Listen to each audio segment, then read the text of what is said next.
यदि बहुजन होता तो शासक उसका होता। डॉक्टर भीमराव अंबेडकर वंचित समाज से संबंध रखते थे कि हमें समाज को एक रूप एक जगह लाने की जरूरत है। बहुजन समाज अपर कास्ट से लड़ रहा है, बहुजन समाज की जो जातियां हैं वो एक दूसरे को बर्दाश्त नहीं कर रही हैं। सोचिए किसी ने कल्पना नहीं की होगी कि जो संत गाडगे या संत शिरोमणि रविदास जी महाराज जो 600-500 साल पहले संघर्ष कर रहे थे, संत गाडगे जो बाबा साहब के दौर में संघर्ष कर रहे थे, उनको नहीं पता होगा कि उनकी आने वाली नस्लें उनको इस तरह से सेलिब्रेट करेगी। आज दिल्ली के कॉन्स्टिट्यूशन क्लब में संत शिरोमणि रविदास जी महाराज की जयंती मनाई गई, बाबा साहब गाडगे की जयंती मनाई गई। और सोचिए कि मैं बार बार कह रहा हूँ कि बाबा साहब कहते थे कि बहुजन समाज जितना पढ़ेगा उतना बढ़ेगा।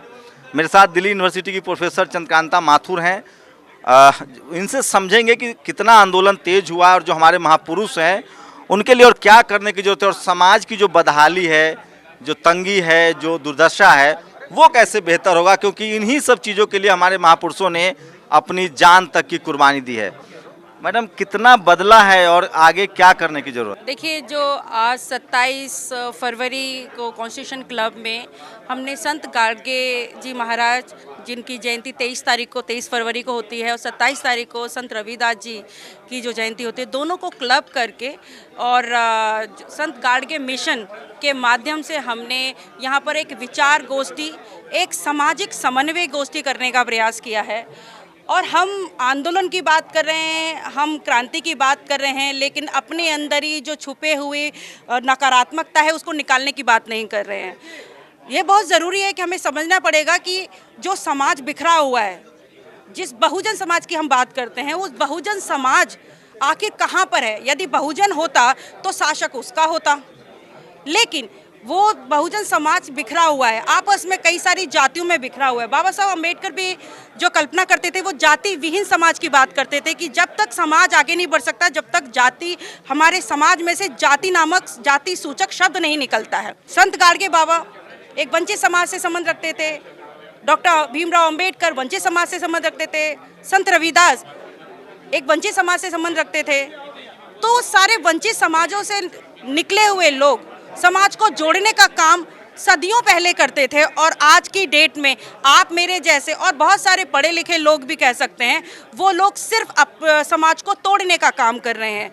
बहुत ज़रूरी है कि समाज को एक दूसरे का हाथ पकड़ने की ज़रूरत है। समाज में रहने वाली जो जातियां हैं वो एक दूसरे के साथ खड़ी हो जाएंगी तो संभवतः एक ऐसे समाज का निर्माण होगा जिस समाज की कल्पना बाबा साहब भीमराव अंबेडकर ने संविधान लिखते समय की थी, जिसकी कल्पना गाडगे बाबा ने की थी, और जैसी वाणी मतलब संत रविदास जी ने बोली थी वो हम कहते हैं। उन्होंने कहा कि मन चंगा तो कठौती में गंगा, और वो कहते थे कि ब्राह्मण को मतलब गुण विहीन ब्राह्मण को पूजने की जरूरत नहीं है, गुणों से परिपूर्ण चंडाल है उसको पूज लेंगे तो वो आपको इष्ट की प्राप्ति हो जाएगी। तो ये समझने की बहुत ज़रूरत है कि हमें समाज को एक रूप एक जगह लाने की ज़रूरत है। मैं ऐसा मानती हूँ कि हमें दूसरों से लड़ने से ज़्यादा, या हम ये कहेंगे जी बहुजन समाज अपर कास्ट से लड़ रहा है, मैं कहती हूँ किसी से लड़ने की ज़रूरत नहीं है, पहले अपने आप से लड़ लो, अपने आपसी मतभेदों को दूर कर लो।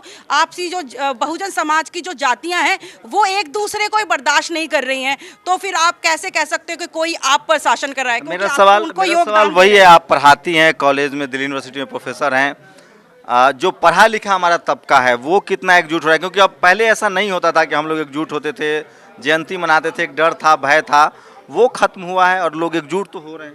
नहीं, मैं ये नहीं कह सकती हूँ कि डर या बहर। हम दिल्ली के अंदर कॉन्स्टिट्यूशन क्लब में हैं और मैं दिल्ली यूनिवर्सिटी से पढ़ी हूँ, दिल्ली यूनिवर्सिटी में पढ़ा रही हूँ, मेरे स्टूडेंट्स भी यहाँ पर हैं और पढ़े लिखे लोग। ये जो आज की जो गोष्ठी है, आपको ये जानकर हर्ष होगा और एक ताज्जुब भी होगा कि यहाँ पे तकरीबन 200 लोग थे। 200 के 200 लोग अपने आप में एक बड़ी संस्था थे। ऐसा कोई विभाग नहीं था, रेलवे से लेकर और डीडीए से लेकर बहुत बड़े बड़े विभागों के बड़े बड़े अधिकारी, डायरेक्टर, कमिश्नर तब लोग यहाँ पर थे।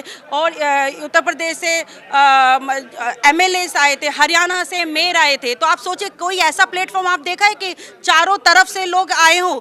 मतलब राजनीतिक जो प्रतिनिधि हैं वो भी लोग आए हैं, जो प्रशासनिक रूप से बहुत बड़े अधिकारी हैं वो भी हैं। अशोक कुमार जी डीडीए में डायरेक्टर हैं, वो यहाँ पर थे। ठीक है। और मतलब जीडी दिवाकर जी हैं, ये खुद पूसा में प्रोफेसर रहे हैं, वो यहाँ पर थे। बम्बालाल दिवाकर जी विधायक हैं उत्तर प्रदेश से। वहाँ से और जी जी शुक्रिया मैम। और आपका क्या नाम है? सर मोनिका सोलंकी। मोनिका जी, तो ये एक तस्वीर है संत गाडगे महाराज की, मैं कोट करूंगा, मैं फिर कह रहा हूँ, मेरे कैमरामैन दिखाएंगे, सब लोगों से बात करना संभव नहीं है, लेकिन मैं फिर दिखा रहा हूँ कि कैसे बहुजन समाज के लोग एकजुट हो रहे हैं। और बाबा गाडगे ने कहा था, बाबा गाडगे से बाबा साहब बहुत प्रभावित थे।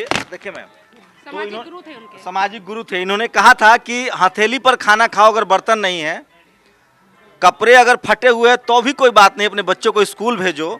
और आज जो बहुजन समाज का पढ़ा लिखा तबका है, डॉक्टर, इंजीनियर, प्रोफेसर, विधायक, वो इनको याद कर रहा है, एकजुट कर रहा है। तो सोचिए कि इस बदलाव के लिए इन लोगों ने कितना लंबा संघर्ष किया है, और ये महापुरुष हैं जिनके बलिदान से आज हम लोग हैं। और बहुजन समाज पे बैक टू सोसाइटी भी कर रहा है और अपने तमाम बहुजन आइकॉन को याद कर रहा है, चाहे वो गाडगे हों, चाहे वो डॉक्टर अम्बेडकर हो, चाहे संत शिरोमणि रविदास जी महाराज हो।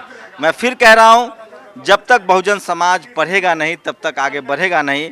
और यही सपना संत गाडगे ने देखा था, और यही सपना संत शिरोमणि रविदास जी महाराज ने आज से 600 साल पहले कहा था, बेगमपुर बसो, मतलब शहरों की तरफ बढ़े।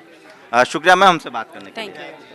तो ये वो किताब है जो ये मुझे दे रहे हैं। क्या नाम हुआ, आप अपने बारे में बता दीजिए। Doctor GD Diwakar. तो आपने ये लिखी है? नहीं, प्रबोधन का ठाकरे ने लिखी है, जो प्रेजेंट जो अच्छा, वो चीफ मिनिस्टर, मैं समझ गया, मैं बाल ठाकरे साहब के पिताजी थे। नहीं, ग्रैंडफादर ने प्रबोधन ठाकरे ने लिखी है। नहीं, बाल ठाकरे के पिताजी, वही तो मैं कह रहा हूँ। तो बाल ठाकरे के पिताजी जो उद्धव ठाकरे मुख्यमंत्री हैं, उनके पिता ने संत गाडगे बाबा को लिखा था। महाराष्ट्र की इनकी कर्मभूमि थी और बहुजनों को बहुत एकजुट किया। कैमरा आशीष के साथ शंभू कुमार सिंह, नेशनल दस्तक, दिल्ली। नेशनल दस्तक की आपसे गुजारिश है कि अगर इसको बचाना चाहते हैं तो नेशनल दस्तक को सब्सक्राइब करने के लिए रेड कलर के सब्सक्राइब बटन को दबाएं, फिर बेल आइकन की घंटी दबाएं। नेशनल दस्तक को बचाने के लिए बहुत जरूरी है कि हर खबर को शेयर करें, लाइक करें, कमेंट जरूर करें।